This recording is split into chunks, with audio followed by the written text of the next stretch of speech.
Skenario Sambo ngaku terzolimi. Inilah 5 orang penting ditemui usai membunuh Brigadir J.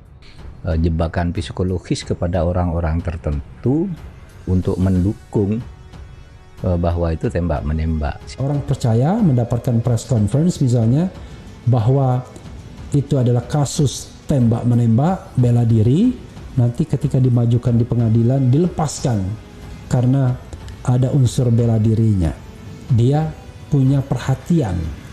Masyarakat bawah juga kompak, internal bergerak sendiri karena ada desakan dari dua arus itu. Tapi jangan lupa, delay 3 hari itu menunjukkan bahwa hampir berhasil rekayasa untuk menutup kasus ini. Dan kita berharap bahwa keadilan itu tetap ditegakkan, betapapun sulitnya. Kadang-kadang keadilan itu harus berliku-liku, tapi mudah-mudahan dia tetap menemukan jalannya.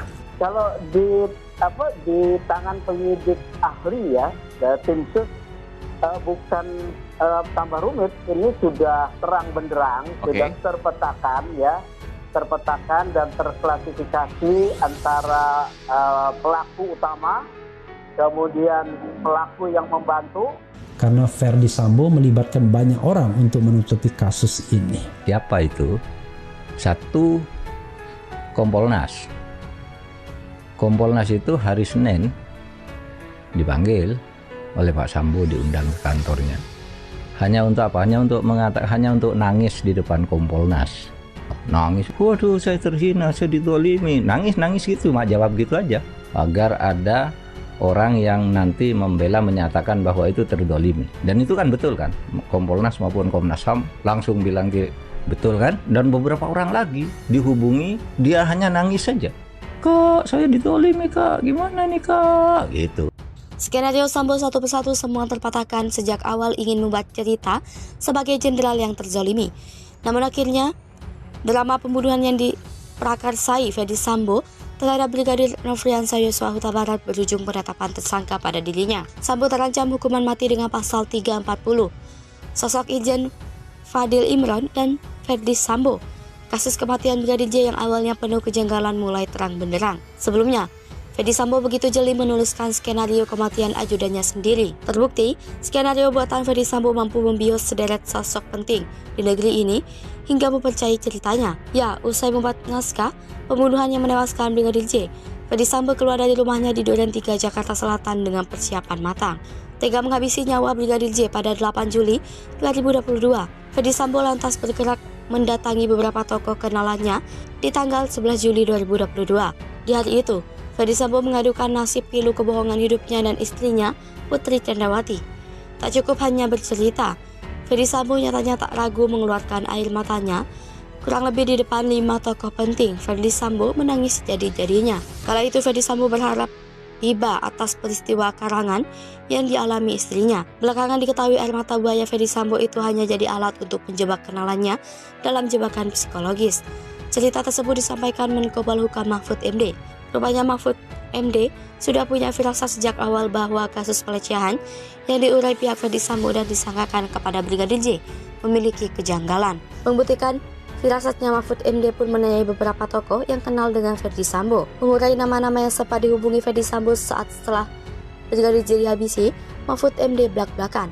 Ternyata demi melancarkan skenario pembunuhan Brigadir J, Ferdi Sambo sampai mengakui bahwa hidupnya sedang dizolimi seseorang. Tak cukup 1 orang, Ferdi Sambo bergerak dan mendatangi anggota Kompolnas lainnya. Di mana momen itu, Ferdi Sambo secara konsisten menyampaikan dialog bohongnya. Orang ketiga yang dihubungi Ferdi Sambo adalah seseorang teman Deddy Corbuzier. Sosok tersebut diakui Mahfud MD adalah orang terkenal. Selain 3 sosok tersebut, Ferdi Sambo juga mengadukan cerita karangannya itu ke Komnas HAM dan LPSK. Mengetahui hal tersebut, Mahfud MD segera memanggil Kompolnas dan Komnas HAM. Punya dugaan kuat bahwa cerita Ferdi Sambo hanya rekayasa, Mahfud MD lantas memberikan pandangan lain kepada Kompolnas. Pengakuan terbaru Ferdi Sambo, firasat yang dirasakan Mahfud MD itu nyatanya benar adanya. Sebab kemarin, Jumat 12 Agustus 2022, Ferdi Sambo akhirnya mengakui bahwa cerita soal pembunuhan Brigadir J hanya rekayasa semata. Pengakuan itu disampaikan Ferdi Sambo saat diintegrasi Komnas HAM, berstatus sebagai tersangka kasus pembunuhan berencana Brigadir J. Ferdi Sambo jujur. Bukan hanya membuat skenario, Ferdi Sambo mengakui bahwa ia juga merusak TKP pembunuhan Brigadir J. Dalam konteks pelanggaran HAM, aksi perusakan TKP yang dilakukan Ferdi Sambo masuk kategori obstruction of justice atau menghalang-halangi proses penegakan hukum. Antara sengaja merusak TKP, Ferdi Sambo bisa dijerat dengan pasal HAM dalam kasus pembunuhan Brigadir J. Tanggapan Presiden fakta terbaru, pengakuan Ferdi Sambo yang diungkap Komnas HAM semakin membuat publik menyoroti kasus pembunuhan sadis Brigadir J. Berbeda dengan publik yang terus berkicau dan berkomentar tentang kasus Brigadir J, Presiden Jokowi justru bersikap lain. Biasa lantang mengomentari kasus Brigadir J. Jokowi tampak bungkam kala ditanya motif pembunuhan Brigadir J. Seperti diketahui, hingga saat ini, motif jelasnya pembunuhan Brigadir J masih jadi misteri. Motif Irjen Ferdi Sambo bunuh Brigadir J sensitif dan dewasa. Kisah cinta Putri terungkap. Kapolri Jenderal Listio Sigit Prabowo umumkan 4 tersangka kasus pembunuhan berencana Brigadir Nofriansah Yosua Huta Barat alias Brigadir J Selasa 9 Agustus 2022. Menteri Koordinator Politik Hukum dan Hak Asasi Manusia Mahfud MD menyebut motif pelaku tindak pidana atas kasus Brigadir J bersifat sensitif sehingga hanya boleh didengar orang dewasa. Adapun fakta-fakta dalam pengungkapan kasus kematian Brigadir J ini disampaikan dalam konferensi pers yang didampingi 7 jenderal bintang 3 tersebut, yaitu 1. 4 tersangka yaitu Baradae, Bribka RR, KM dan Irjen Ferdi Sambo. 2. RE melakukan penembakan. 3. RR menyaksikan dan membantu. 4. KM menyaksikan dan membantu. 5. Irjen Ferdi Sambo menyuruh melakukan penembakan terhadap Brigadir J dan membuat skenario peristiwa kematian Brigadir J seolah terjadi tembak-menembak pada 8 Juli 2022. 6. Terkait motifnya, saat ini sedang terus dilakukan pendalaman oleh tim Sus Polri. 7.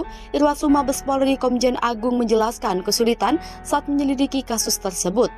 8. Awalnya, 56 personil Polri diperiksa dan terdapat 31 personil patut diduga melanggar kode etik. 9. Dari 31 personil, 11 personil ditempatkan di tempat khusus dan 3 jenderal ditempatkan di Makobrimob. 10. Ke-31 personil tersebut terdiri dari 2 personil Bareskrim Polri, 21 personil dari Div Propam, dan 7 personil Polda Metro Jaya, ujar Komjen Agung. 11. Pada saat pemeriksaan, Baradae menyampaikan dengan tulisan tangan yang dilengkapi dengan cap jempol dan materai. Dari situlah dilakukan pemeriksaan oleh tim sus kepada Bribka RR dan Irjen FS dan KM dan dilimpahkan ke Bareskrim Polri hingga menjadi tersangka. 12. Kemudian kemarin, tim sus pemeriksaan mendalam kepada FS, maka telah ditemukan bukti yang cukup melakukan tindak pidana, maka ditetapkan sebagai tersangka. 13. Kabareskrim Komjen Pol Agus Andrianto mengatakan, mulai tanggal 18 Juli 2022, timnya telah melakukan olah TKP selama 4 hari berturut-turut di 3 lokasi. 14. Kabareskrim dan timnya berusaha untuk mencari sidik jari dan DNA di lokasi. Ada 6 orang diantaranya Putri Chandrawati, Irjen Ferdi Sambo, KM, Baradae, Brigadir J, dan Bribka RR.